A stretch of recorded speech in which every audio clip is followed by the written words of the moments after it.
And we're going to go to the title slide, animation, now.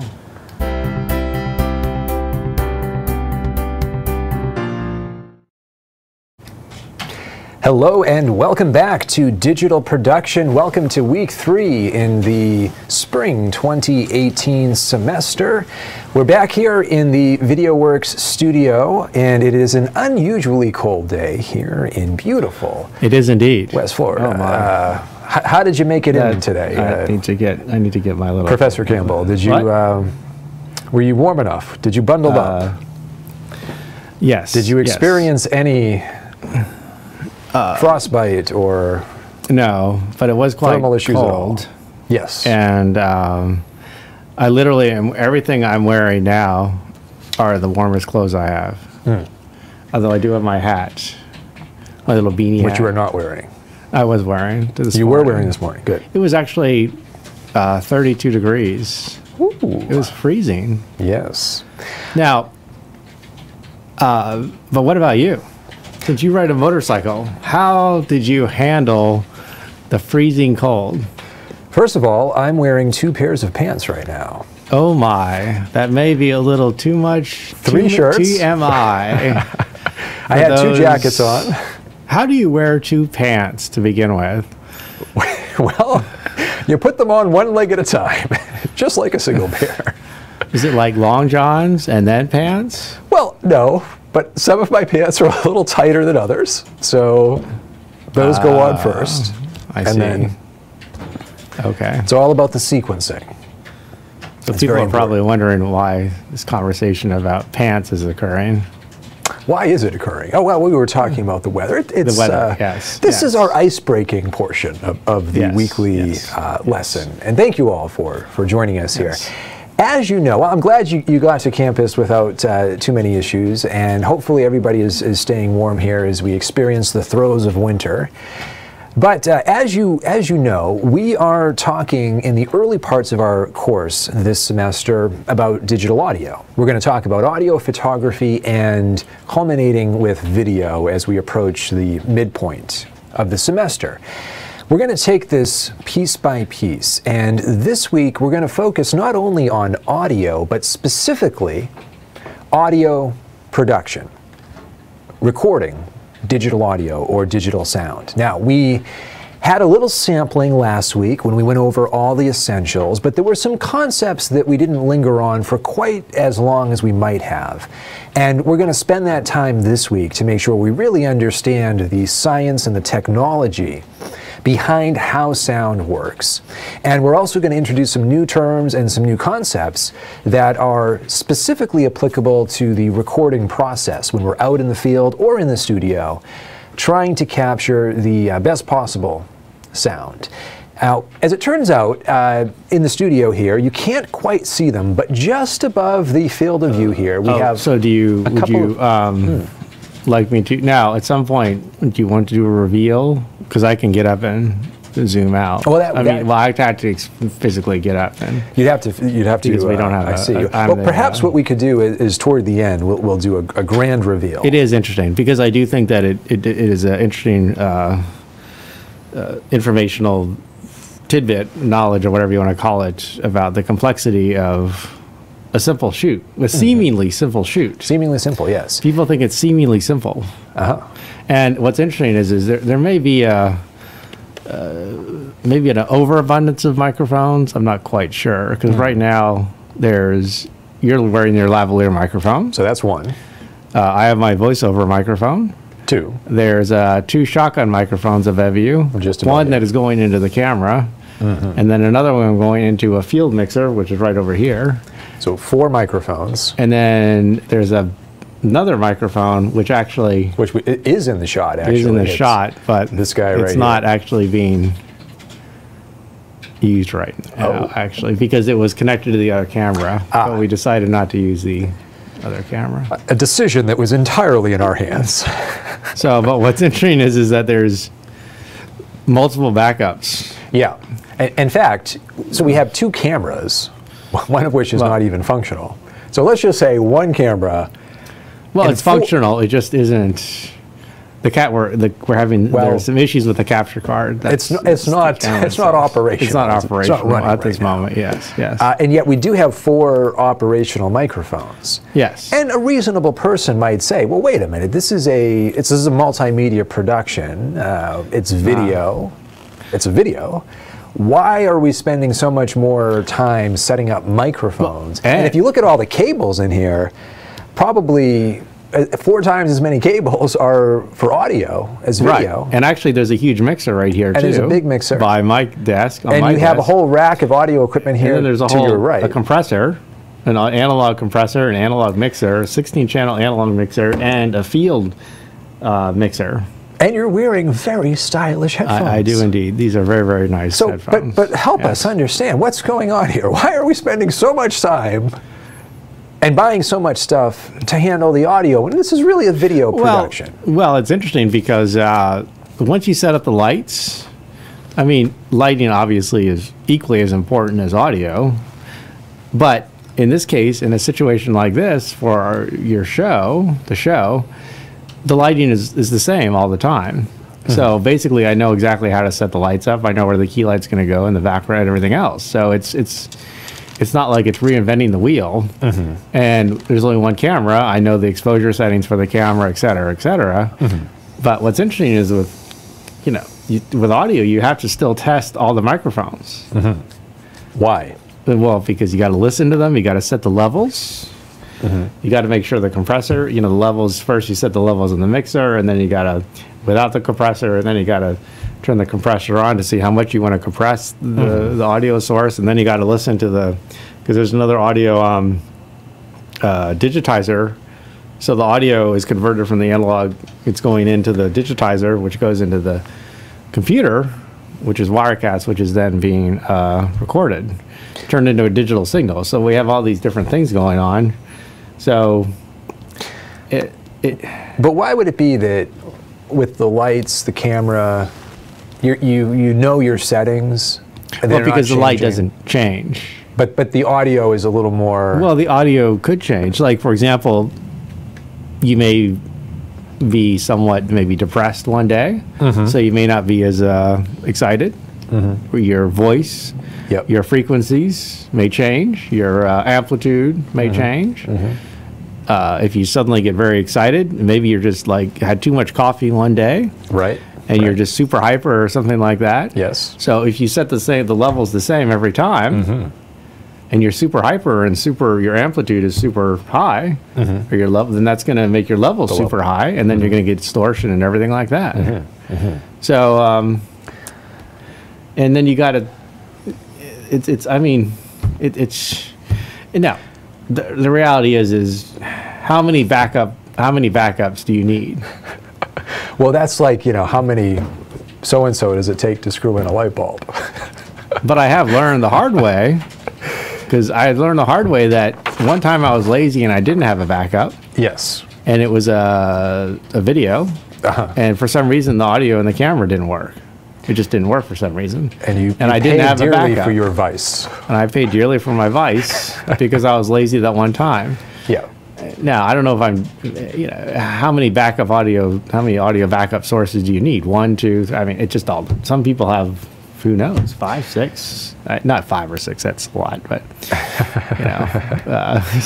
Well, we're using what we have available to us, though. And I want to underscore a couple of points here, because this is a really important foundation that we're trying to lay out. The backups are justified in the sense that if something terrible happens to the video, it would be sad. I would feel sad. But we could still post the audio, and people could still learn from this lesson. Yes. If the audio is missing or really bad, we may have to just go ahead and reshoot the whole thing. Right. And so often, the true content and story and meaning comes from the audio, it comes from the sound, and the visuals are complementary. Well, I don't know. My theory about that. Yes. And I have to disagree to a certain extent. All right. Possibly. I like a good, healthy disagreement. is that I think what I see, as we teach these classes, beginning video and audio and photo. Actually, I'm gonna clean up things like, for example, so that it looks all nice and clean. We may want to mention we have a special friend with us in the studio today, yes. Antonio, who is. Antonio, so we're looking very. It's like when you have guests come, you have to stuff everything in your closet. Pontificating and really doing knobs and things like that, so that we really looks like we know what we're doing. So my theory about is that what I noticed is that now learning video and audio it's a lot to learn at one time. It's a lot. There's a lot of things thrown at you. So what I have found is that in the beginning, when you're first learning these things, you can only focus on so many things at one time. Okay. And I noticed that people focus on the visuals first when they're learning the stuff. This is what I see. So like they're just, for example, figuring out how to learn Premiere, the visuals, how to, what's going on with these visuals. And then the audio is like almost, it's like there's so much. Yeah. The audio is like, okay, it's too much at one time. So it becomes an afterthought. It becomes an afterthought. But then you learn, as you go on, well, wait a minute. Okay, now, it doesn't take that much work to get decent sounding audio. As long as you make it a priority. As long as we're right, and as long as you do some simple steps. But I would also argue that, we tell people these things. We tell students these things. But I think what happens is it's just information overload. And it's just too much. And they can't focus on everything at once. So even though we may tell them, it may be just what? Well, all right, we've scared away our guests. So I can go back to we can relax. Drinking coffee now. And by the way, you should never drink coffee around audio equipment. So that is something that I would not condone. Vice number 2. Vice number 2. You're lazy and you're also drinking coffee without a lid. So that would be a big no-no. So if anyone's listening, that's a big no-no. But I think everything you're saying is quite true, and perhaps we've done something correctly in how we've sequenced this class. I hope in that we are taking it part by part, and we're starting with audio before we get into some of the other topics. Oh, that's okay. Yeah, maybe instead of starting with video or visuals, start with the audio first, and then what I found is that then as you start to really dig into audio, it's just like anything. The more you dig into it, it can get extremely complicated and technical. Yeah. When you start, and then when you really start like this huge mixer board, I mean, I'm still trying to figure out the little ins and outs of every little thing. And then compression, equalization, different effects. It can get quite subtle and quite complex. What affects you? The order of operations. Right. Do you compress first? Do you EQ first? I mean, all these.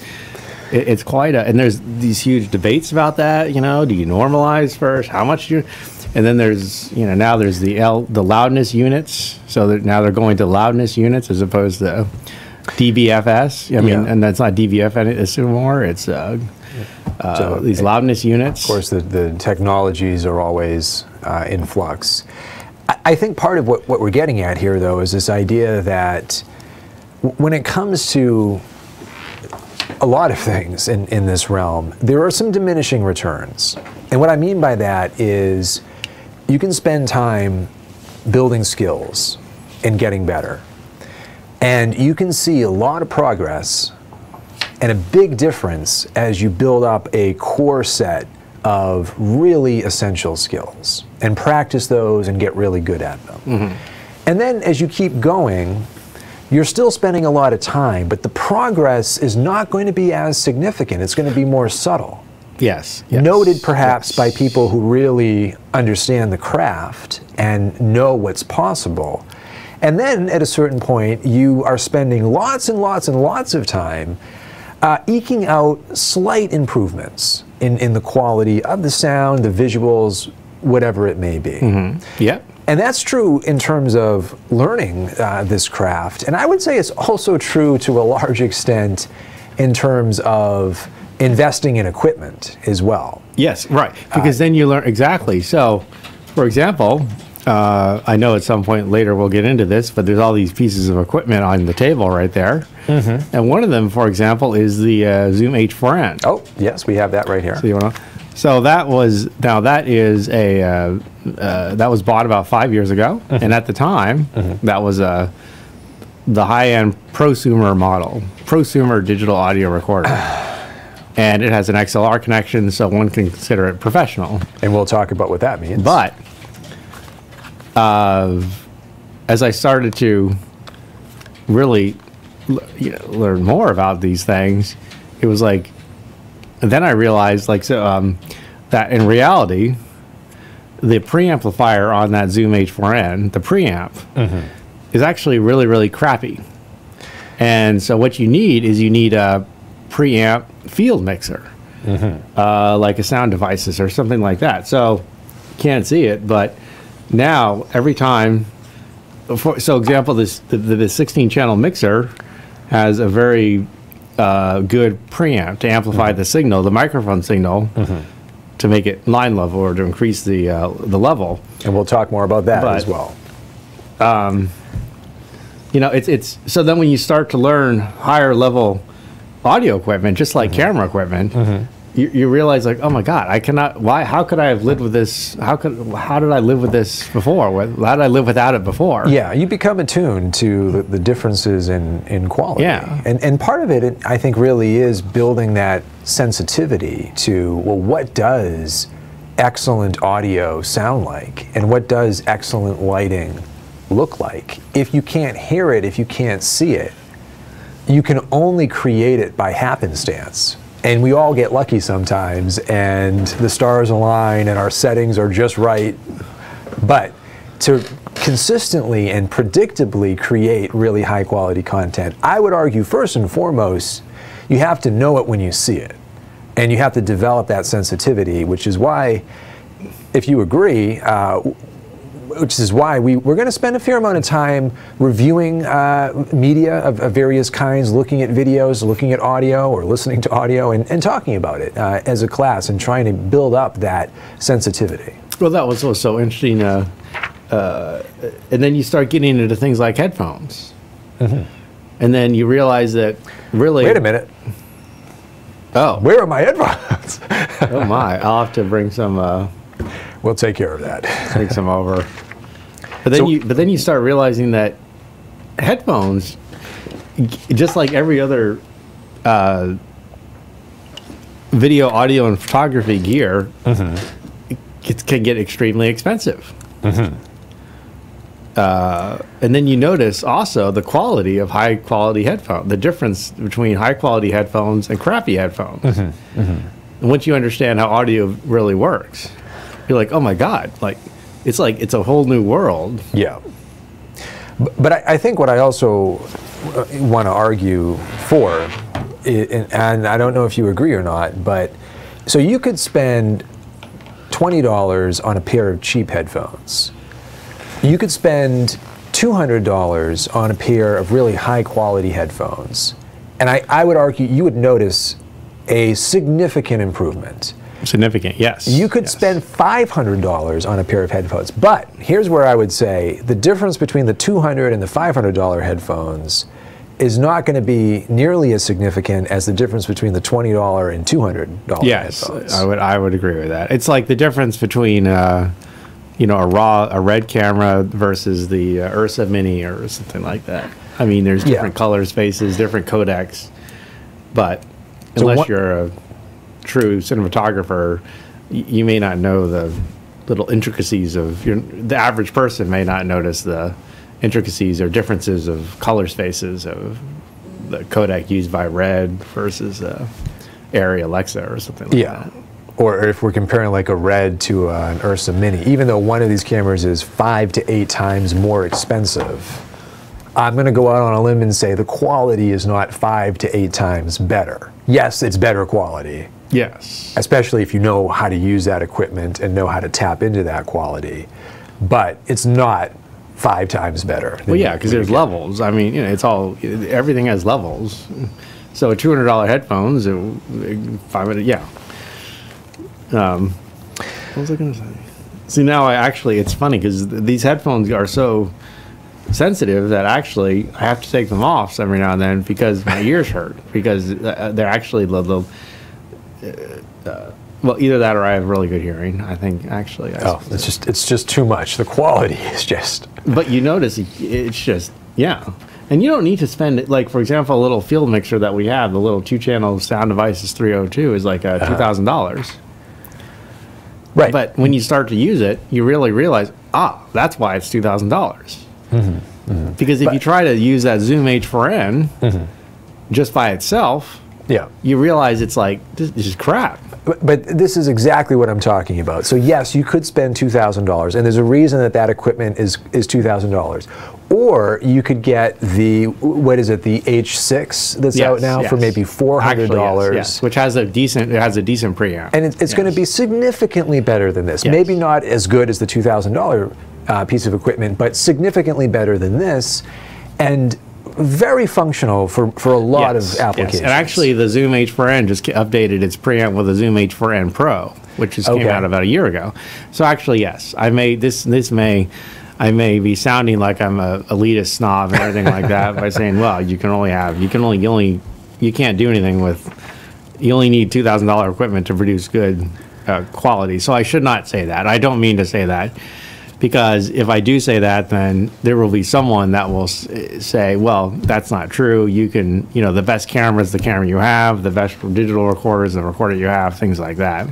It's this, equipment debate that people love to talk about. Photographers, videographer, audio, they love to debate equipment. What equipment do you need? Do you need a certain type of equipment? Is it skill versus equipment? What is it? Everyone loves to debate this. Sure. So I retract that statement. You can get high quality audio from that $150 Zoom H4n.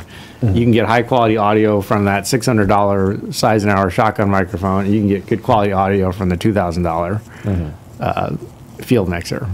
And personally speaking, if we're talking about equipment versus skills, I would feel more comfortable and confident with somebody whom I know has a lot of experience with audio operating the H4n than somebody who's not really that experienced using a $2,000 field mixer. Well, yes, exactly. That's right.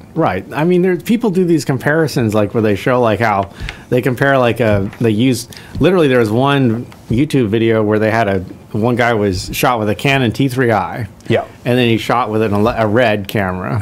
And he was saying how, look, I can produce I can get the same quality results with this Canon 3TI and this red digital cinema camera. The Canon T3i being an entry-level DSLR. Now it's used for years and years ago. $100. You can buy it used now probably for like $200. Yeah.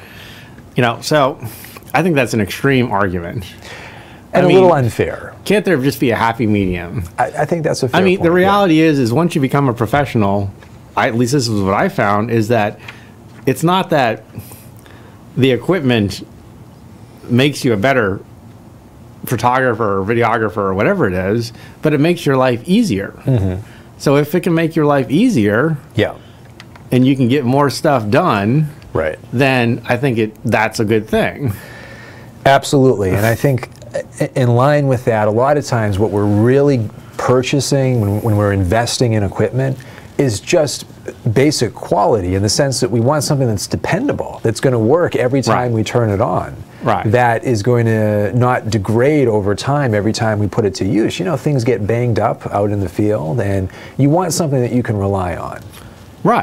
So that's a big part of it as well. Yeah, I mean, an XLR cable is going to be more durable, more reliable. It's going to produce less interference than 1/8 cable or a 3.5 millimeter audio cable. That's just the reality. That's not whether you know the equipment or not. That just is what it is. I mean, we've had that Seisenhower shotgun microphone. It's about $600, and that thing is the most durable shotgun microphone ever. I mean, this thing lasts forever. Yeah. The microphone you're using, your microphone, the voiceover. I bought that microphone in 2000, I think. Yes. So it's 18 years old. 18 years old, and I love this microphone. And that microphone works as well today as it did the day I bought it. I mean, it literally makes me sound like Barry White. It's just these sultry tones, dulcet tones. I just think it's just, yeah. And the thing is built like a tank. I mean, if you hold it, you could literally kill someone with this microphone. If you hurled it at them, I think you could. Yes. All right, let's switch over to our Sketchpad. And we're going to talk about some technical concepts here. And I also want to do a little overview of what we're going to cover today as we work through these concepts and get deeper into the wonderful world of audio. What happened to my notes? Did you lose your notes? You need your notes. That's important. Where are your notes? I don't see them. That's too bad. Well, while you're looking for them, let me just say, we're going to, right now, delve into the qualities of digital sound. We talked about this briefly last week, but I did rush through it just a bit. And so I want to slow down and come back to ideas like sample rates and bit rates and channels. And then we're going to talk about the qualities of sound in general, whether we're talking about analog or digital sound. I found it. Wonderful. Wait, we'll spend a bit of time. You want to go back to you because it's just sure, yeah. Empty, looking at a blank page is uninspiring. Yes. So we're going to talk about signal and noise and what the difference is between the two and why the signal to noise ratio is one of the most important. I wonder how this audio sounds. I wonder as well. Because, I don't know. It could sound horrible. Here we are talking about audio, and it could sound absolutely horrible. I don't want to listen because if it does sound horrible, the dejection would be overwhelming that I would feel. So we'll just imagine it's wonderful. Barry White's wonderful. Yes. Microphones. Of course, we've talked about this already a bit, but we have all kinds of different microphones. Microphones like this, microphones Credibility just shot. This. Shot to pieces. So that is another voiceover microphone. This one here, yep, we have microphones have different technologies. They also have different form factors. And we're going to talk about the differences between those things, and we have a smattering of microphones.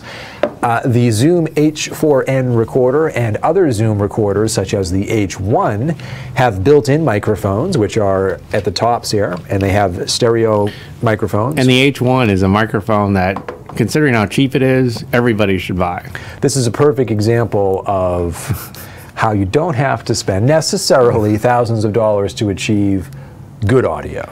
Yes. Yeah, we had some students actually on Amazon last night in class getting themselves, she was on Amazon and I was about to say something, but then no, she was getting a microphone, so.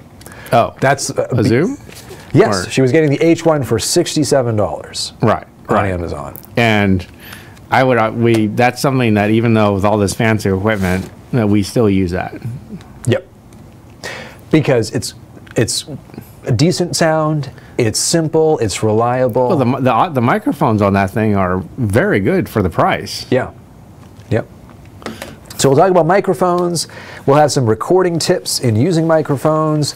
I want to spend a little time today talking about problems with sound because there are some specific issues that emerge when we are recording audio, and beyond a couple of basic things that we have to cover in terms of getting good quality sound, we spend most of our time either resolving or taking steps to mitigate or stamp out problems with sound. And there are 6 or 7 of them that can come up. So we're going to talk about that. Some recording options that we have on almost all recorders, including these Zooms. And I think many people in this class either have or will be purchasing an H1, which is great. And then finally, we'll have some general tips for you as you embark on your adventures in audio. I would recommend getting the H4n Pro if you do decide to get the H4n. If you want to go up to this level, H4n. Do not get the old one. Not the old one, which is not professional. And the H6, one of the nice features of that is the mics are detachable. And so you can use different kinds of microphones, which we'll talk about today. And then there's the H5. And doesn't Alexandra have the H5? Yes. And actually, that actually has a decent preamp. I think she's pretty happy with that, right? Yep. Yeah. And Tascam makes some too, I think. Tascam also has some nice recorders as well. Yep. Yep. Also, in similar price points, Tascam has a little recorder similar to the H1. They actually have one that's like this, but Wi-Fi enabled. But you said the Wi-Fi did not work very well. Did not work very well. Well, the app was yes. a little glitchy. A little buggy. But the concept is quite interesting. That you could actually use the Wi-Fi to monitor your recording levels from a distance, which is kind of nice. Okay, so let's come back to the qualities of digital sound. And we'll come back to our sketch pad here because we're going to, again, put my drawing skills to the test and see if we can come up with a reasonably accurate sine wave. And so we have our center position here, and then remember oh boy, it's a little rough, but the basic qualities of the sine wave are it oscillates, that is to say it repeats, it's a smooth wave, and it oscillates, meaning it goes up and down. It repeats, meaning the same shape or the same pattern repeats itself over time, and it is a smooth looking wave. So there are different kinds of waves. But our basic audio waves are sine waves. When we're capturing digital audio, we are acquiring an analog signal, an actual wave that exists in an actual medium, the air, most usually, and we are recording it. And how are we doing that? Well, we're doing it through a sampling process. And what that means is over time, and we measure this in seconds because it is a very precise process, but over time, we are capturing discrete pieces of information about audio. And the first way that we talk about that and describe that is via the sample rate. This is the number of samples, the number of captures that we acquire in a given second. And this is all recap from last week, but it bears reinforcing and repetition. We remember a really crazy thing about sample rates. We were talking about sample rates like 44,000 hertz, 48,000 hertz, 96,000 hertz. That is 96,000 samples per second, which seems that's a lot of samples, a lot of individual pieces of information, but that's necessary to capture sound that is true to life, that is realistic. Some audio engineers would argue that there is a valid argument for using 96,000. Yes, in terms of editing and having the most data available when we apply effects, for example. But none of these numbers are arbitrary. We talked briefly about how the human ear has a capacity in general to hear between 20 hertz and 20,000 hertz. And the idea behind the 44.1 kilohertz standard, which was what was used for CDs, was you're doubling the threshold of human hearing, and then you're adding a few on top of that. And this Nyquist theorem would state that if you do that, you will capture sound that is true to life and indistinguishable from reality. So then the minimum would be 44.1. 44.1, yeah, and that was the standard for CDs. Video, it's 48,000 hertz is what we end up capturing. I was looking at, is it Larry? I want to listen. Sorry. Oh, you're trying to revealing our password for our YouTube. Yes, that's Larry.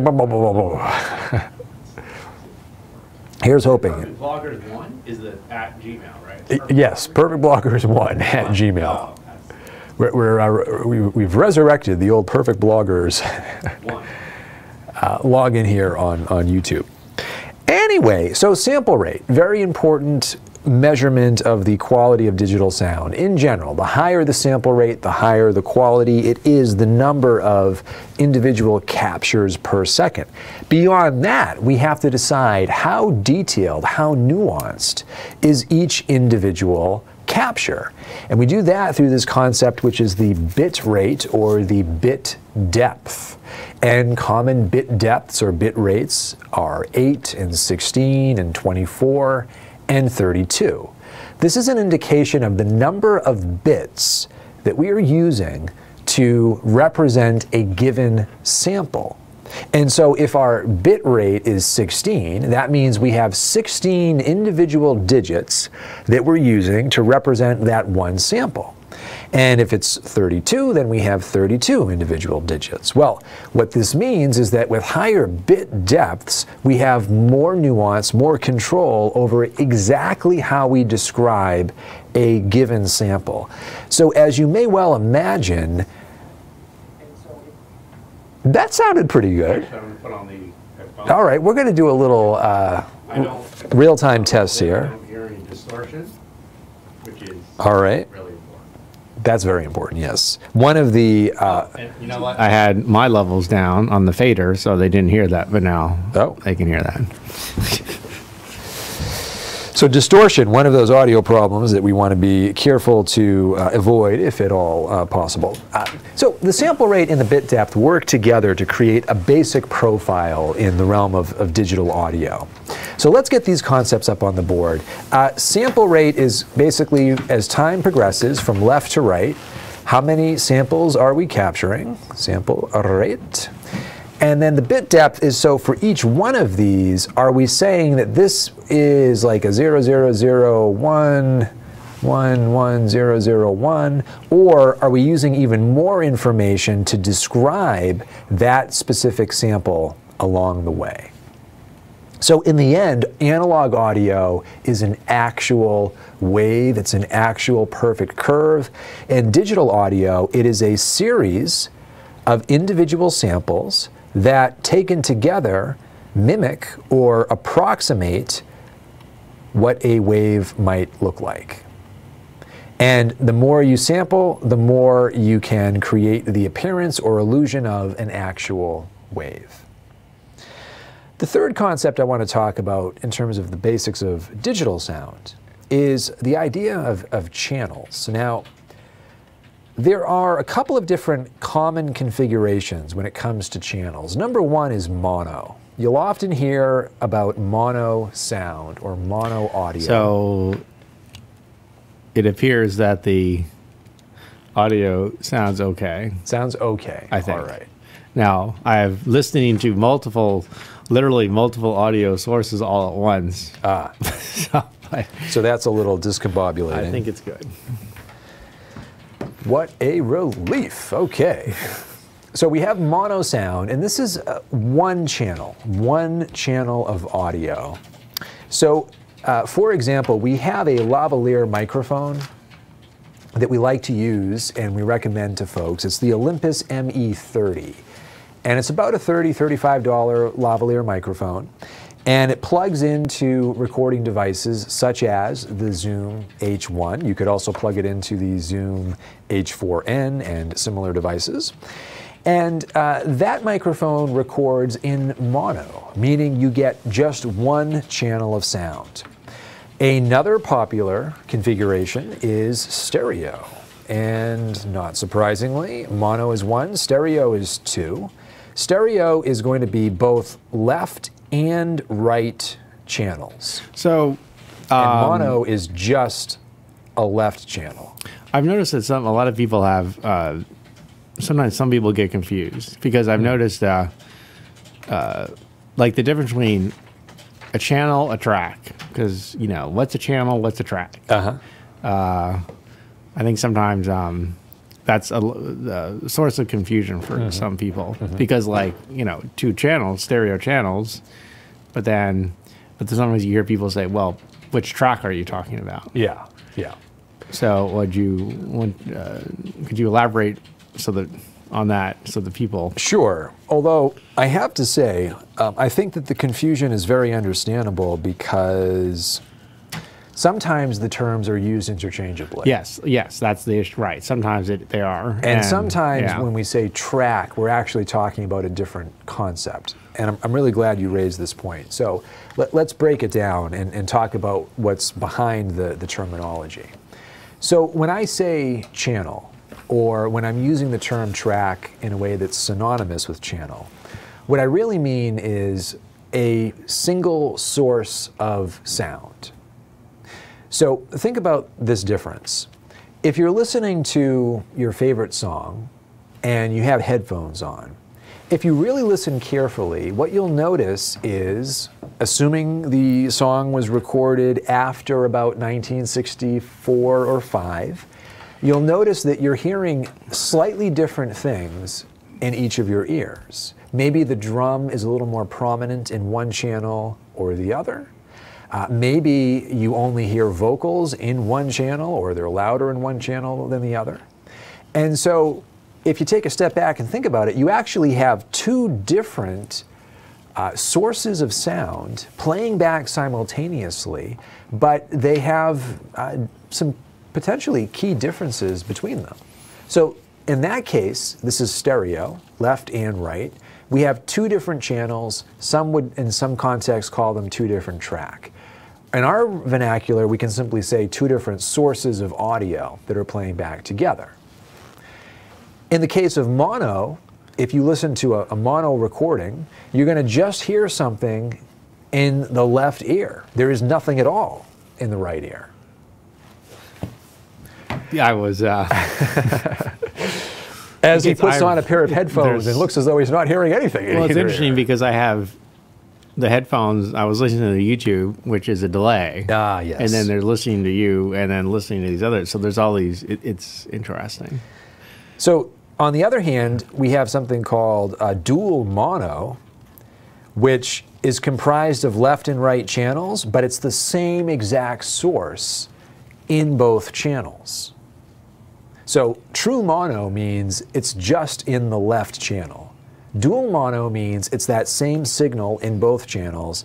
And stereo means that we have two different sources playing in left and right, and the differences between them could be subtle or they could be significant. And how, pray tell, would, because you know, sometimes you hear, I think one of the major signs of when people are first learning audio is that, and I see this sometimes, you still see it, even on Netflix, you'll hear audio just coming out of one channel, one stereo, one speaker, one speaker. On one channel. And these are Netflix productions. Yeah. In fact, I was watching a YouTube video as I was preparing for class last night about writing scripts. And this was from a source that was teaching people about doing making documentaries. And she had audio only on one channel. Yeah. And that's a pretty glaring mistake. It is a glaring mistake, and yet it is a fairly common one. Yes, it is. It's an easy mistake to make, particularly if you're not monitoring what you're doing on headphones. Yes, exactly. Because if you're relying especially on, say, like your laptop speakers, you may not notice that you only have audio on one channel. Because the speakers are so bad on most laptops. Yes, and they're so close together. So close, so you're not going to hear the differentiation between the two channels. This is why it's so important to use headphones both in the field when we're trying to monitor how our recording is going, but also when we're playing back our products. But you can also hear it on the audio. You can also see it on the audio meters in Premiere. Good and point. Audition. Yeah. So you have a visual. So if you just see one channel, audio on one channel, then you're like, well, that's a problem. The reason this is an easy mistake to make, though, is let's say, if you wouldn't mind coming back to... let me figure out. I got to find the right mouse. Let's see. Here we are. Too many mice. Oh, hello. Too many mice. If you're using the H1 And let's say that you also have that Olympus ME30 lavalier microphone that I mentioned, which is a really nice configuration for sit-down video interviews. So you plug the lavalier Well, in. there is. I the see H1. a little lavalier 3.5 lavalier microphone on this one here? the table. Okay. All right. Now, this is interesting because this guy, Now that yes. So how many? It's interesting is how many rings are on that? I wish we could zoom in on this, but this one, I can tell you just by looking at the jack, is a stereo. Well, I would say this is probably a dual mono, actually. Actually, yes. Yeah. Because, yeah. But there are two. But it is a TRS. There are two rings. TRS. No. Yes. Wait. Yeah. Yes. Two black rings here on the jack, this 3.5 millimeter jack, which tells me that there are two sources that are being picked up. And the microphone, though, it's just one microphone. And so audio is just being captured from one source.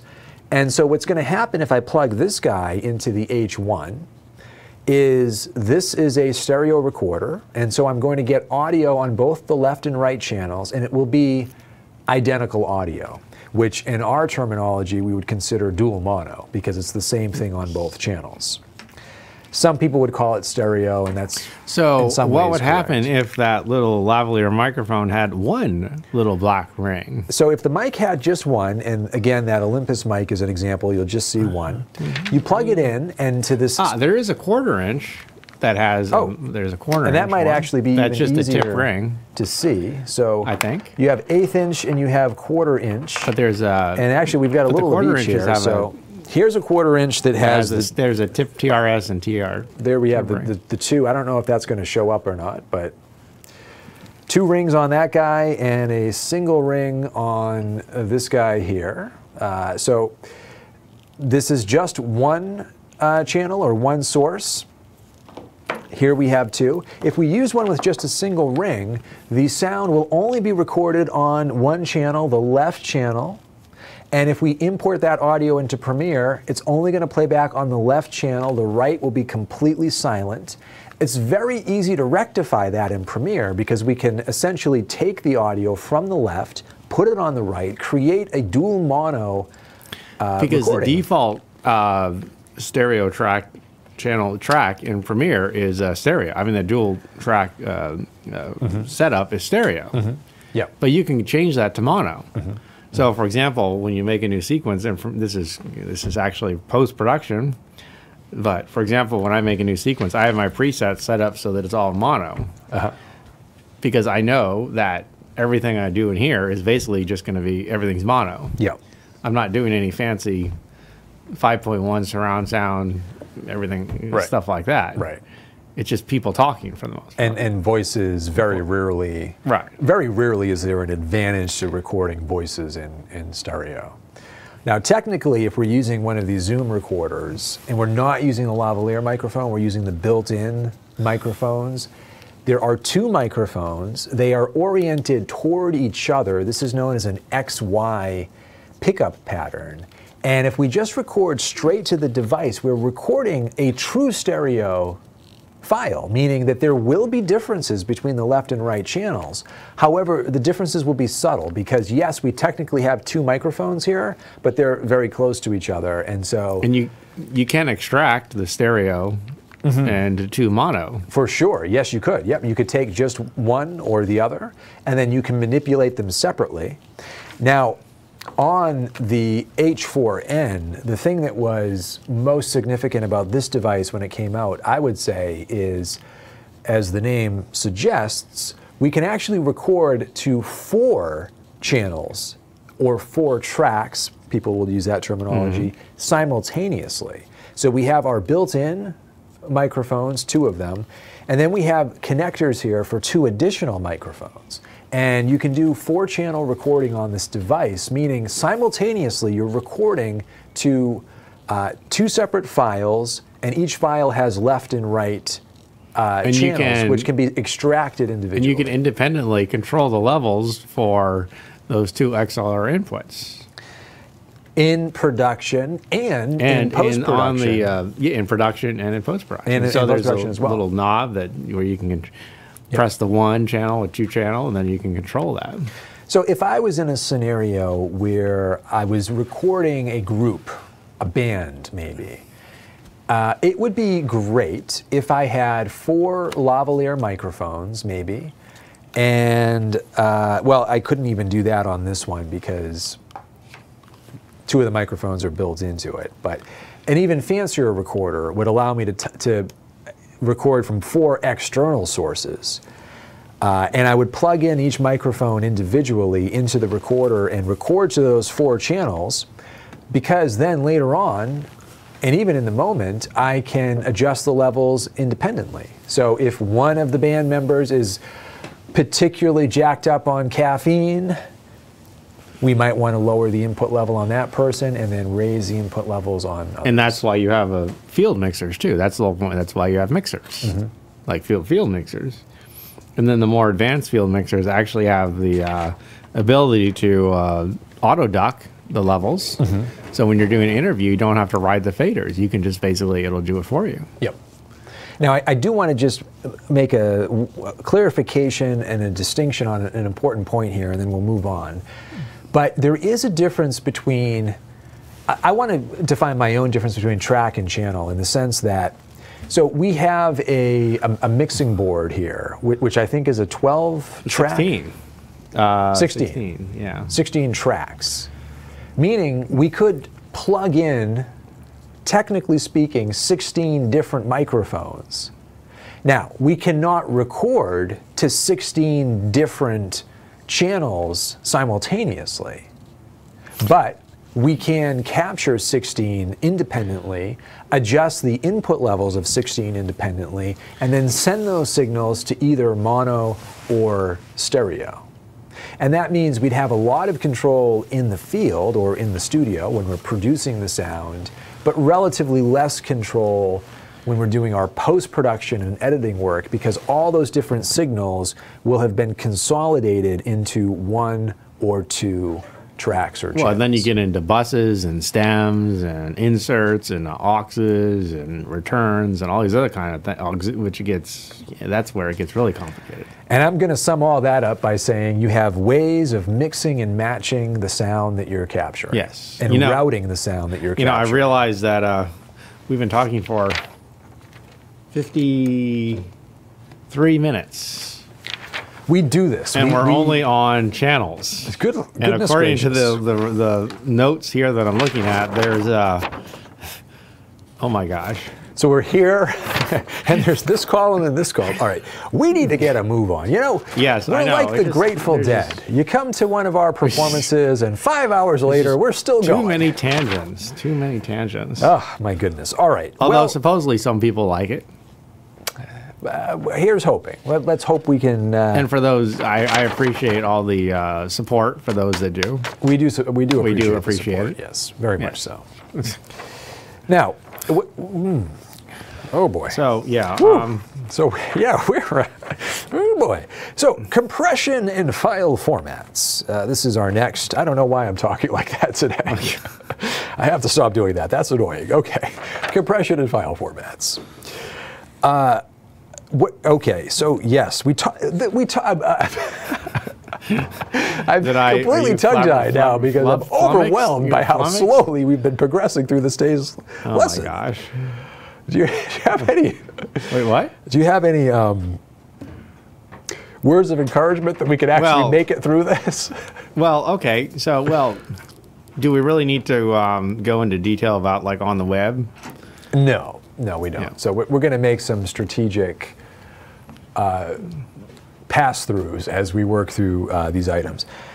Let's come back, though, to the concept of compression, which is another tricky term, similar to channels and tracks, because compression can mean 2 completely different things in the realm of audio.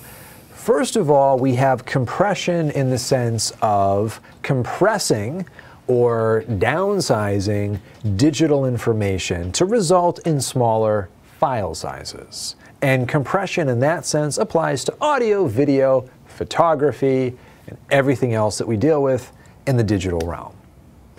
And then we have compression in the sense of an effect that we apply to our sound. And that kind of compression is something different that we are going to talk about either later or at a later date, but not today. I want to talk about the kind of compression that makes files smaller. We talked last week about how there are two basic kinds of digital compression: lossy, which results in a degradation in the quality of the media, and lossless, which does not, yet still makes the files smaller. In the world of audio, we have some very common and popular lossy formats, including MP3 and M4A. And then we have that lossless format we described, which is FLAC is the most common lossless format. And then, because audio is so much smaller overall than video in terms of file sizes, it is very reasonable and realistic to record and edit uncompressed audio. And in fact, we always want to do that. The de facto standard in uncompressed audio is WAV, .wav files. Now, let me volley a question your way. Yes. If what I just said let me put my, see, I got. Now, what happened there? Well, I had the fader down again. You had the fader down. You see, you know, in terms of, yeah, sorry, all right. So you're working the fader's back up. All right. Working the faders. Riding the faders, it's called. Riding the faders, yes. Riding the faders. Ride the wave. Ride the wave. So if what I said is true, that audio relative to video, especially like 4K video, oh, yeah, what have you, it's tiny. It's like tiny. A grain of sand in an endless desert. Exactly. Why do we need to deal with lossy compression or compression at all when it comes to audio? Well, that would be because, let's say you wanted to put it on the web. Okay. And let's say you were, like my mother lives in Northern Virginia in the country. Uh-huh. And her internet connection is not the fastest in the world. Mm-hmm. So, you know, we are spoiled here at the university because we have super fast T3, 4, T5, whatever lines they are. Yeah. Which basically like to, you know, upload a 8 gigabyte file. It only takes about 5 minutes or something like that. Mm-hmm. Now, my mother trying to download anything of that size would take forever. Yeah. So different people have different connection speeds, I think, and access to the internet in different ways. It was so that was, I guess, the overall reason why you would have a compression. Yes. I'm sorry, go ahead. And then also maybe, I don't know if this is what you're thinking about, is that with lossy, there are certain types of compression that actually it's efficient. It saves space in an efficient manner. So, for example, an MP3, depending on what bit rate you exported at, will actually just cut off certain frequencies. So, for example, I think an MP3, if it's exported at like 192, if it's recorded at 192 or 192 megabits per second, I think it cuts everything off above 16,000 kilohertz. So one could argue that the majority of people really don't, a lot of people can't hear above 16,000 kilohertz. So then you're not really cutting, you're cutting stuff off that isn't going to really, people aren't going to listen to anyways. Yeah. Or they're listening on speakers that can't recreate frequencies at those higher or lower ranges anyway. And I mean, no one wants to wait. People don't like to wait. Yeah. I mean, I think that everyone would probably agree that if a web page takes longer than 2 seconds to load, you're just going to hit the back button and say, well, let's screw this. This is taking too long. Yeah, exactly. And so just to underscore a really critical idea that you're touching on, and this is not just audio, it applies to all digital media creation and production. Anytime we're talking about files and file formats and compression, we have to talk about, well, what are we using to capture the media? What are we using to edit the media? And what are we using to distribute the media? And at each phase in the process, different file formats and different levels of compression make more sense. In terms of audio, capturing and editing, uncompressed the whole way. Distributing, there are still some distinct advantages to compressing that audio.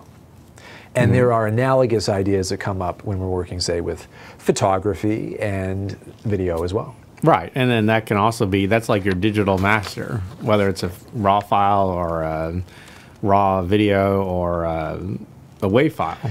It's your raw, it's your information, because you can always, the great thing about the whole non-destructive idea is that you can export, you can make multiple copies with different variations of the same, you start your source material, but you can export that in various ways with different file formats, different levels of compression, and everything like that.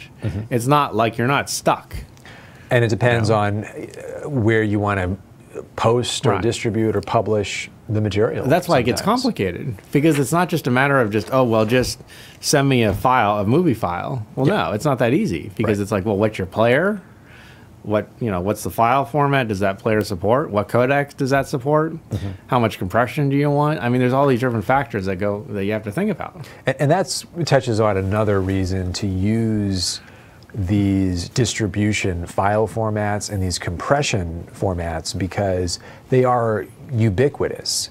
Every audio player can handle MP3. It's a ubiquitous format that everybody's going to have access to. And that may not be the case with, say, WAV files. I think that is fairly widely supported, but you can't be guaranteed that every person that tries to play that back is going to be able to do so, given whatever their computer configuration is. Exactly. So it's about creating access to our material. And the codecs get more and more efficient all the time. Oh yeah, these technologies are constantly improving. Smaller file sizes and larger quality. And then there's the issue of, well, how long does it take to go through the encoding process? That gets better and better over time. So it's an interesting area of this whole deal. Now let's move along, because we have a few other things to talk about here as we move to section 2 of our outline. Don't worry, we won't be here for 4 or 5 hours anyway. Quality of sound is something that I want to spend a bit of time talking about. So we've talked about qualities of digital audio, digital sound, and that's really a lot, not so much about the sound itself, it's about how we capture and represent the sound, hopefully in a way that is realistic, true to life. But what about sound itself? Regardless of digital or analog, what can we say about sound to describe it? Let's revisit some ideas that we talked about last week that are really important here. First of all, we have the idea of amplitude, and we'll oftentimes also refer to this as volume. Some of these things are changing, but for the most part, we still continue to measure amplitude in a unit of measurements called decibels, or dB. And in the digital realm... Oh, wait, hold on, sorry. There is there we go. In the digital realm, there is a really significant decibel value that we always want to be mindful of, which is 0 decibels, 0 dB. That's supposed to be an underline, not a pond underneath the 0 decibels. The reason that 0 decibels is so important is because as an input, when you're capturing audio and the input is coming in, if the amplitude, the level, goes above 0 dB, you will experience something horrible and terrible and very wrong, which is distortion. And we were worried about that ourselves a little bit earlier. If distortion was happening, it was because we were capturing audio. I was listening again. Was it distorted? No. Whew, thank the goodness. Yes. So now, if it were distorted, it would be because we were capturing above that particular level. So that is a threshold that we should not ever cross. That would be very bad. That means that the actual signals that we want to be capturing are going to be negative values. And there is a sweet spot range that we like to shoot for when we're capturing digital audio. And that range is at least -12 decibels and no more than -3. Oh my. What? Is that normal? Oh. We have a gray screen, which...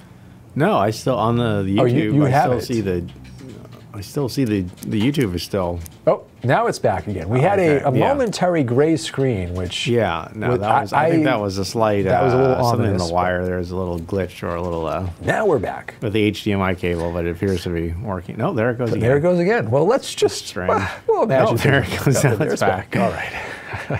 So -12 to -3 decibels. Now, oftentimes, you're going to see this represented visually. I am really struggling today. That is supposed to be a straight vertical line. You'll usually see this represented on what's called a VU meter, which, gosh, all right, let me try moving my wrist a little bit. So this VU meter represents a range, and toward the top of the meter, in fact, let's see how they do it on the H1. Yeah, the very top of the meter on the H1 is actually going to be 0. That's often how this is represented. And then you're going to have notches down the way. So you're going to have a -3 and a -6 and then -12. And then as you go further down, you get additional notches like -48 on down the line. And what you'll see as you're recording is there's a visual indication of how loud the audio is, the amplitude of the audio, that constantly updates as the sound is captured. And what we're looking for here is to be somewhere in this range. Now, I said -3. I'm actually going to revise that and say -6. -12 to -6. You can go up to -3. The problem is, if we get too close to 0, we're going to experience something very bad, which is that compression. So this is a case of it's like the price is right. Yes. You want to guess the right price, but you don't want to go over. Otherwise, Oh, it's like the bears, the bear thing. The Goldilocks. porridge, the Goldilocks. What was that? It's too small or too big, and it's Yep. just right. Or the porridge was too warm. The porridge was cold. too hot, too cold, or something like But that. again, let me volley another question your way. Because if this 0 is so like volleyball? terrible. Sorry? Like volleyball. Like volleyball, yes. Heads up, here comes the ball. Whoa.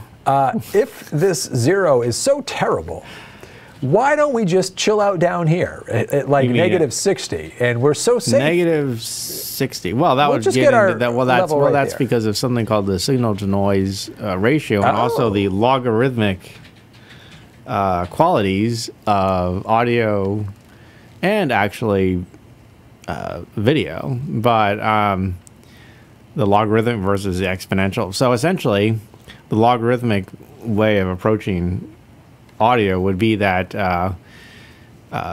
the change in how we perceive audio in terms of the amplitude, there's a large difference at the bottom when you start going up. But once you reach a certain level, the changes are not as noticeable the higher up you go.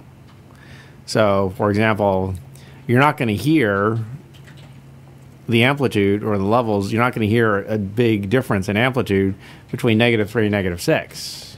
Right. But you will between -60 and -6. So, Or- in other words, and also if you recorded at -60, there's that signal to noise ratio. You want a high signal to noise ratio. So you want the signal, which is the audio you want, and then the noise, which is the audio that you don't want.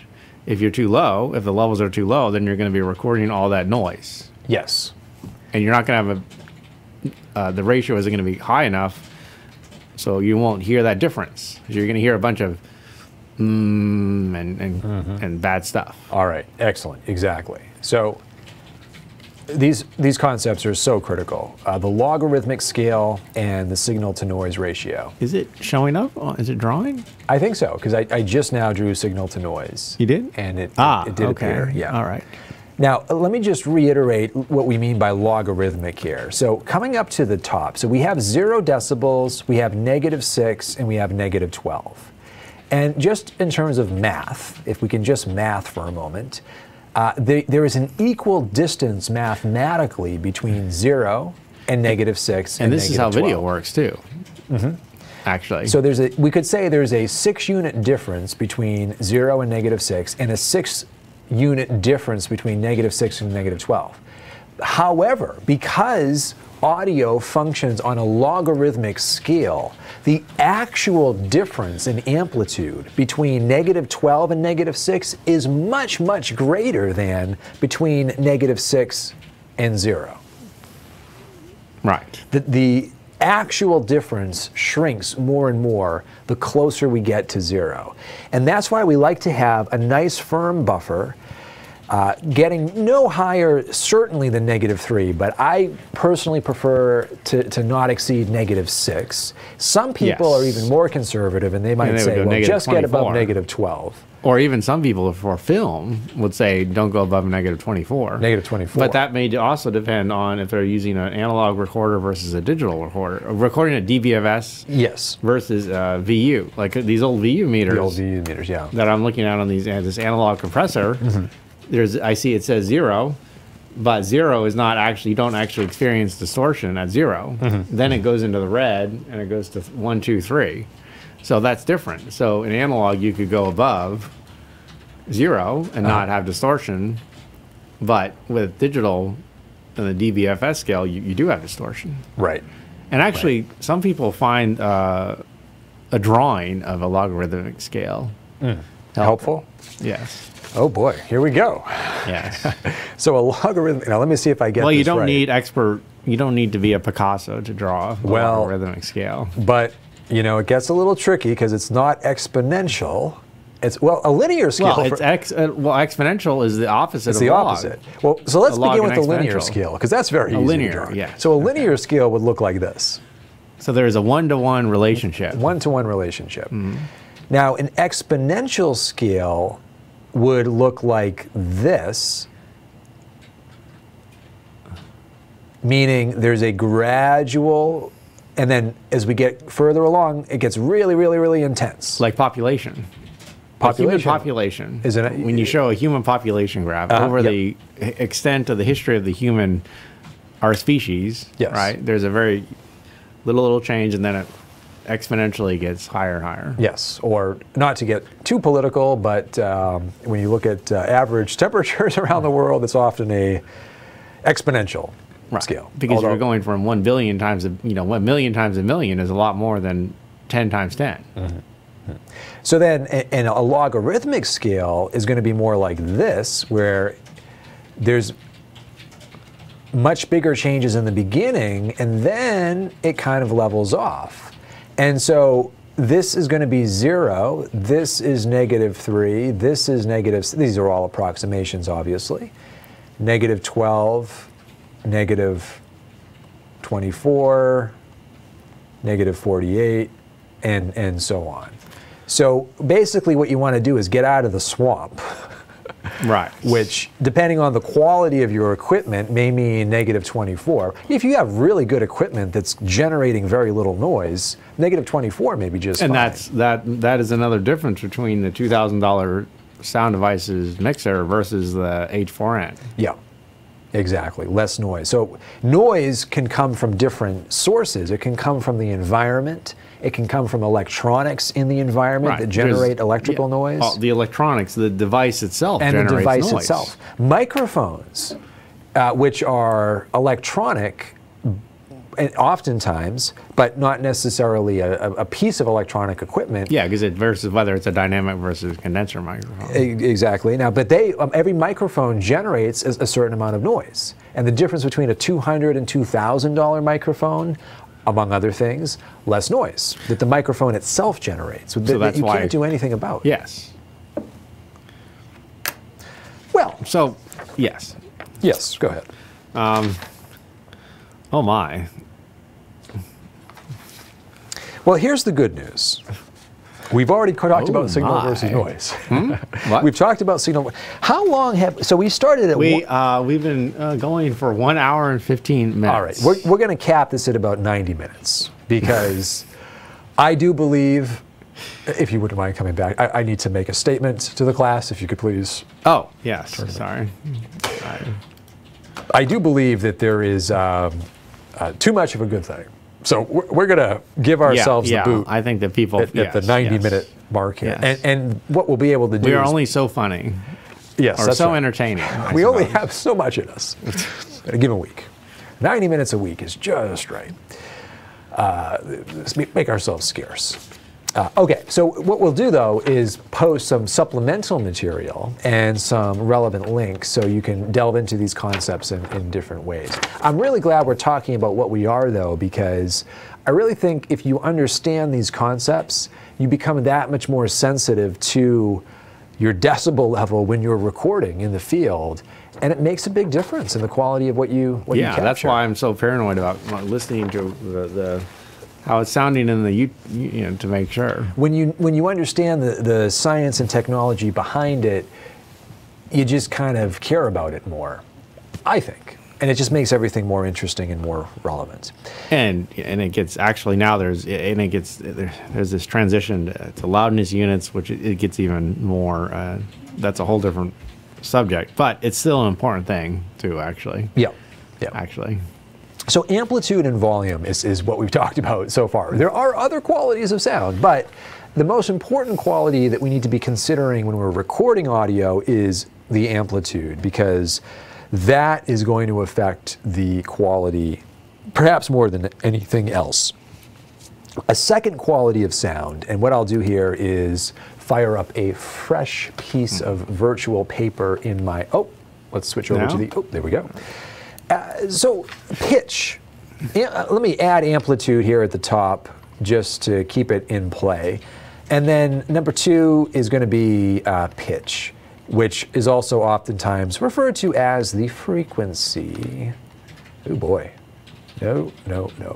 The frequency of the sound. Now, we talked about this. Pitch ranges, it's measured in hertz or kilohertz, which is 1,000 hertz, and it ranges for the human ear between 20 hertz and 20 kilohertz or 20,000 hertz. Every microphone on the face of the planet has its own frequency range that it can capture. And again, a difference between a cheaper microphone and a higher quality microphone is the expanse of that range. Really high quality microphones will go down to like 10 hertz and all the way up to maybe 25,000 hertz. Which is interesting because actually supposedly people can't hear at 10, but still the ability to record that range makes it so much better. And let's talk about a particular example. So when you're editing audio, one of the edits that you can make is to manipulate the frequency after the fact. Yes. So if you recorded something at 10 hertz, which is not perceptible, you could potentially Unless you're a dog, maybe. I think dogs can hear that little Can they hear that? So no, those are high frequencies. They hear the high frequencies. Yes. There may be a creature on the planet. Maybe a whale. Whales, maybe. But even human. So if you record at 10 hertz and then you apply an effect and you raise the frequency, you could bring that into a perceptible range. Yes, because you're targeting a frequency and either increasing or decreasing the amplitude. Mm-hmm. I can't think off the top of my head of an exact scenario where you'd want to do that, but you could. You could potentially do that. So if you wanted to make someone sound like they're underwater, then that's how you would do that. You could do that. Maybe lower the, or yeah, you would knock out. Well, you would affect other frequencies. Oh, yeah, knock out other frequencies, yeah. So, and this is a key thing. See, frequency is a much more relevant issue in post-production with audio than it is in production, because we can do these parametric equalizers, these 10 and 20 band equalizers that allow us to target frequency ranges and make incremental adjustments to them. During production, it's all about getting the right signal to noise ratio. Precisely. Levels, getting the right levels. All about the amplitude, and then we switch our focus later on. I don't know if we've ever made that point, but I think it's a very good point. Well, yes, because, right. A third quality of sound to be mindful of, but again, there's not really much we can do with this when we're recording. there's a concept called timbre. Timbre. Put it back to the thing. There we go.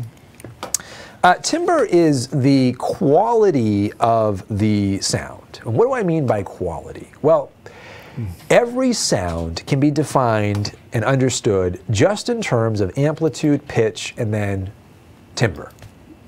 And actually, if we're really getting technical about it, an individual sound wave, if we're just talking about a moment in time, there's just amplitude and pitch. That's really all there is to it. But timbre comes into play when we're talking about how sound unfolds over time in an environment. And it sounds a little esoteric, but what we're really getting at here is the difference between a guitar and a trumpet and a piano and a vocalist all hitting exactly the same note at exactly the same amplitude. So the loudness, the same. The frequency, the same.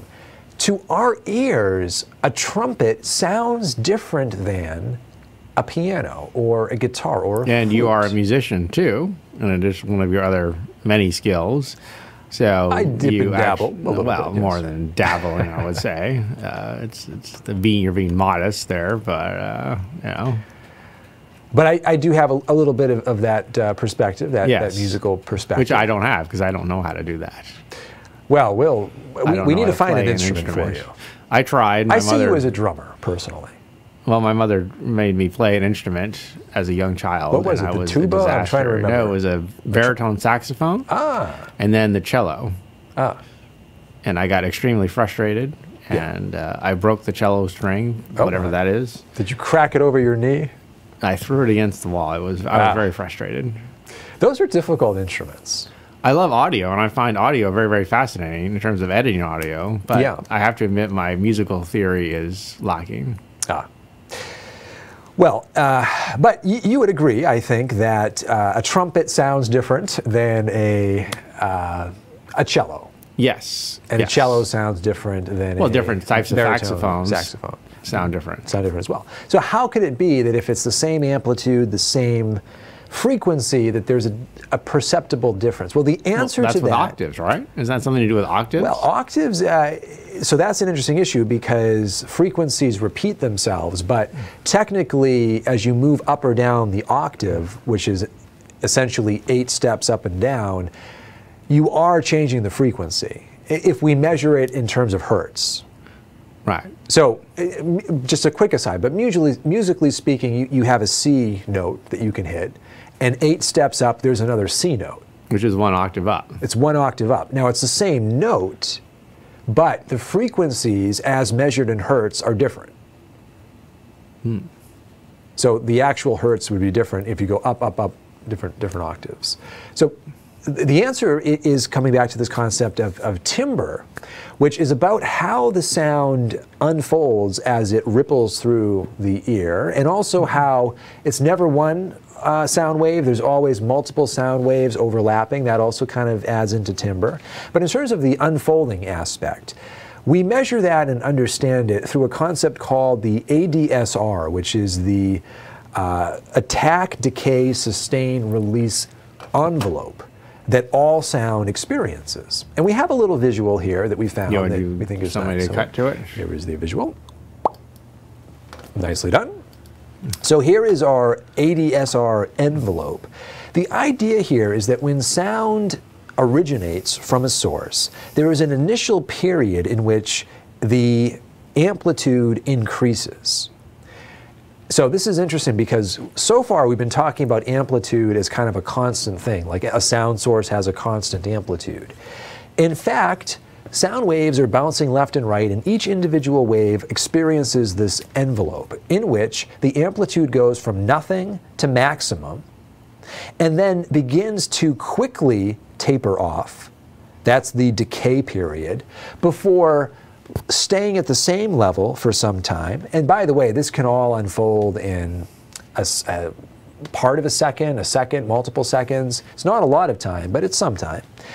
We go through the long sustained phase and then the release phase, which is a fairly precipitous drop in the amplitude. And from start to finish, we go from silence to sound and then back to silence. And these concepts are critical when you start learning about compression and how to set the levels, how to set the compression. Or they in terms of audio compression. In audio compression, not digital yes. media compression, but audio compression. Absolutely. And next week, when we get into editing audio, we're going to talk about Yes. compression. Because, Exactly. yes, you can target these different parts of the ADSR envelope. In fact, I'm looking at the compressor right now that we're using, and I see an attack knob, a release knob, and a threshold and ratio knob, and an output level knob.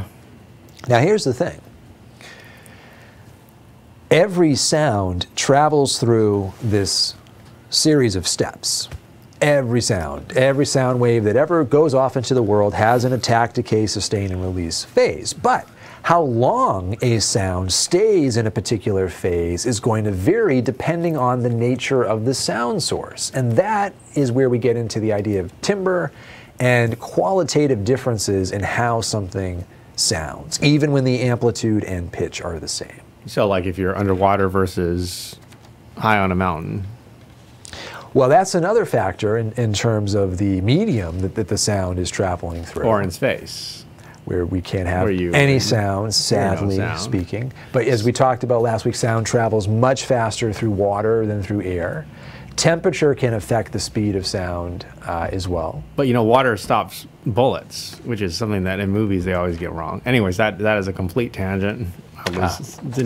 All I'm right. noticing it's a 1 hour and 27 minutes. So we have 3 minutes to talk about microphones, and then the other topics we're going to record, we're going to upload to the class. Let's talk a little bit about microphones, though, and I want to talk about, as I slide on back to my sketch pad here, some basic qualities of microphones that we want to be considering. Form factor. This is the physical size and shape of the microphone.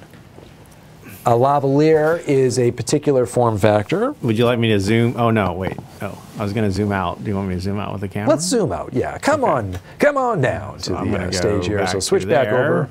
I'm just going to write out these concepts as I talk about them, and then we'll cut back to this momentarily. We also have something called a pickup pattern. Different technologies that power the microphone. And the other two concepts we actually already talked about, signal to noise ratio. Every microphone has that. That's kind of a cool shot. And also the frequency range that every microphone has. So form factor. Clearly a handheld microphone like this one is a different form factor than a lavalier. Then we have these shotgun microphones up above me, yet another form factor. The microphones that are attached to our Zoom recorders are, again, yet another form factor. And the key thing here is that these different form factors lend themselves to different recording scenarios. So an on-camera interview. Well, there's the lavalier microphone, the XLR lavalier microphone in that little case. In the case here, yep. We can take a look at this guy as well. So this microphone, so there's a connector here that's fairly big, but the actual microphone is just this little guy right here, this little lavalier microphone. Now, these lavalier microphones have to be extremely close to the sound source to work. They have to be right on the lapel there, right underneath. So where is your person lavalier speaking. microphone on you? So my lavalier microphone is right here. So that's sort of your standard placement, right? It's about 2 fists down from the sound source, the mouth. Close, but not too close. Close, but not too close. But relative to every other microphone, very close. Very close. So it's not going to pick up all everything else. Right. Now, so when that's you the use inverse square law, which applies to audio as well as to light. as well as to light. Now this is a exponential scale, Yes. if I'm not mistaken. Meaning that there's a much greater difference if we step back 1 to 2 feet than if we step back 19 to 20 feet. It's 1 over the square of the distance. So the Well, that's amount. math. Yeah. That's math. This is a This is a journalism program here. 1 over r squared, if I remember correctly. The inverse square law, yeah. So, Yes. so it's proximity matters, is the bottom line here. If you're trying to get light, we can actually see now this light is not quite within touching distance, but it's not very far. And this light over here I can almost touch. And as these lights back away from me, they're going to get, of course. Did you show the VO voiceover microphone?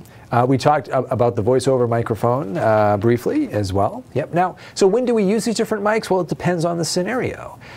If we have a chance to mic somebody up and we're doing an on-camera interview, a lavalier mic is a great option. If we don't have time to do that and we're doing an on-camera interview, we can take these shotgun microphones and mount them to our cameras. And hopefully people can see that the shotgun microphones are on boom poles. I think we can see that. We see these boom poles here. This is what's used in film almost always. We have boom pole operators hoisting up these microphones and they're just above frame. It's actually a lot harder job than people think because you're holding up a boom pole all day. It's a heavy thing, isn't it? After a while, yeah. And you want to be careful that it doesn't. Now there's the classic blooper reels where the microphone dips into the shot. So another thing I noticed that with these different shotgun microphones is that they're different lengths. Yeah. Some are like the shotgun, that one to your right is longer than the one to your left, and then the one in front of you is even shorter than both of them. Right, right. So why would they be different lengths? Well, so and these are different form factors, but here's a really important thing. It's not just about the form factor. In fact, more importantly, it's about something called the pickup pattern of the microphone. This is in what direction the microphone is capturing sound. And certain pickup patterns are better in certain scenarios. So with these shotgun microphones, we have what's known as a shotgun pickup pattern, which is a very directional pickup pattern.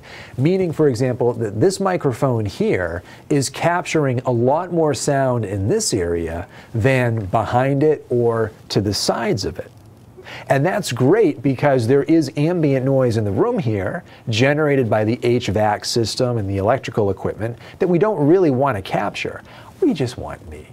And so these shotgun microphones are directional and they're going to capture my audio more than other stuff in the room.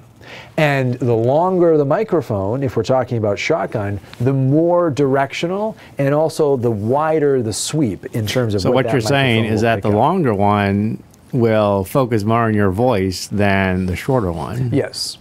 And I would say that in general, a longer shotgun mic is more sensitive than a shorter shotgun mic, meaning it can travel a further distance, if you will, to pluck out those sound waves from the air. There's a bunch of foamy stuff on the microphone. Why is there a bunch of foamy stuff? We have foamy stuff there. Here's some Is it for decoration? Well, it is decorative, I would say. It looks nice. Slightly decorative. It's also perhaps for safety purposes. If one of these microphones if it falls on your head, then you won't be stabbed by the microphone. Yes. But primarily, we're using these pop filters, and we have various kinds, actually. We have furry little filters here, like this guy. And then here's one that we would use on a shotgun microphone. The gray one would be better suited for a voiceover mic, a handheld mic. Or the Zoom. Or the Zoom itself. In fact, the Zoom H1. Actually, that's, I think, why we bought it originally. So we have these exposed microphones, and we could simply cover them up here. And so why is it more fluffy than the foam? Does the fluffiness have an effect? Well, there's an important decorative difference for sure, I would say. The fluffy ones are very appealing. Or it's because it's like fluffy puppies. Yes, yes. This is a short-haired dog. This is a fluffy puppy. Oh. But no, the real difference here. Oh, someone left his jacket again.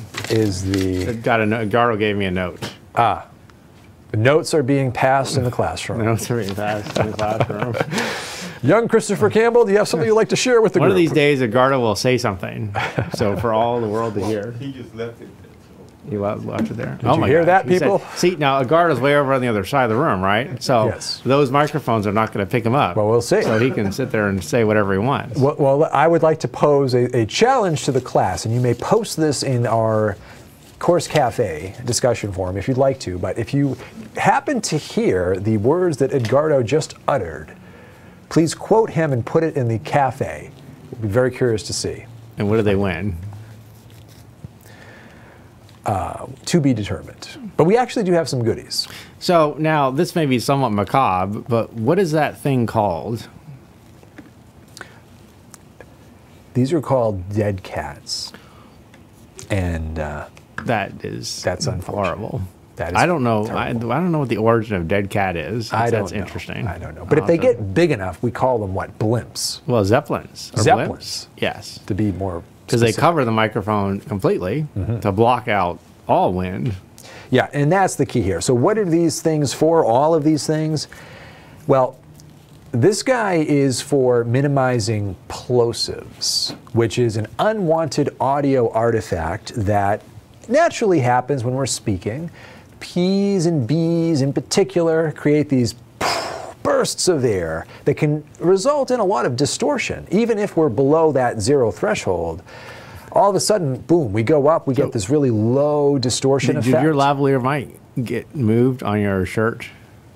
My goodness. I must have fiddled. That sound. I don't know when that happened, but it happened. So plosives can be countered with foam, and to an extent, wind can be countered with foam, but more effectively, we can use the dead cats, or furry critters, fluffy puffy. Or nylon, we'll call them fluffy puppies. Nylon things. Yeah. You can actually stretch nylon across a round thing and then use it as a pop filter. Yes. Yep. Won't really help with wind, but to minimize plosives. But these guys are great for cutting down on wind noise, which is our arch nemesis. It's one of the problems that we'll post to the course there. In fact, you even have a windscreen, windscreen on your lavalier microphone. I do indeed. Now, I'm a little ashamed to admit, I did a little production work this past weekend, and so I had a lavalier microphone on the subject without a pop filter. Oh. And I had never honestly encountered this where, I think it was because of just his vocal patterns or whatever, but so many plosives, even though usually that only happens when you're directly in front of the microphone. And so actually placement of mic is very important to get out of the direct path. Well, placement is a whole different issue also. Different issue. Now, I've noticed it's a 1 minute and 38, 1 hour and 38 38 minutes. Oh my goodness, we're 8 minutes So. beyond our shelf life. So we're gonna go ahead and get the rest of this information posted as supplemental material, which I think will actually make it easier to digest. So we'll talk about sound problems as a supplement, and also we'll have those tips there for you as well. Before we close out, Professor Campbell, anything you would like to add as far as essentials to consider when recording audio? I think the most important thing is to record it, to have the correct file format. I think it's essential to make sure you record it as a WAV file, and also to make the best effort to reduce wind noise and to get the levels correct. All right. I think that's the key. I couldn't have said it better myself. Because if you have bad levels, then it's going to make your life extremely difficult. You'll spend so much more time trying to correct that in post-production. And you can't get rid of wind noise. It's very, very difficult. Yeah. Almost impossible. Even though there are purportedly filters and whatever, yes. it never really works out. Right. So get it right in production, and you will pat yourself on the back later on. All right, everybody, thanks for joining us here this week in the class for our live video. Really appreciate your attention and your patience with the shenanigans. And we're going to post a few supplemental materials, and then we will carry on with the course in various formats and our discussion. And I realized I did not have the outro little video, so it'll just be a hard All right. It'll just be a hard out. Hard out. Namaste. Now.